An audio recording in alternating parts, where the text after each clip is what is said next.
से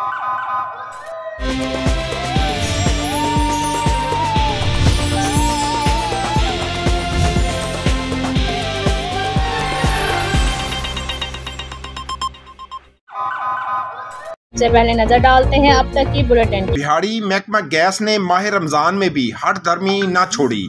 सारा दिन लोड शेडिंग में मासूम बच्चे, बूढ़े लोग और मरीज झोलियां उठा कर दुआएं देने लगे। आला कौम से नोटिस का मुतालबा।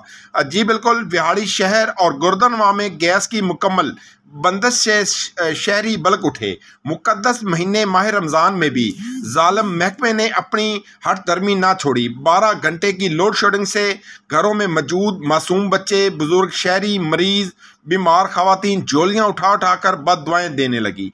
अहले इलाका राणा साजिद, विक्की गुज्जर, साबर खां, मोहम्मद हुसनैन, दिलावर अली, मोहम्मद नबील, मीर हमजा मदनी व दीगर ने वज़ीर आला पंजाब हमजा शहबाज, वज़ीर आज़म पाकिस्तान शहबाज शरीफ, कमिश्नर मुल्तान, DC बिहाड़ी से नोटिस लेने का मुतालबा किया है।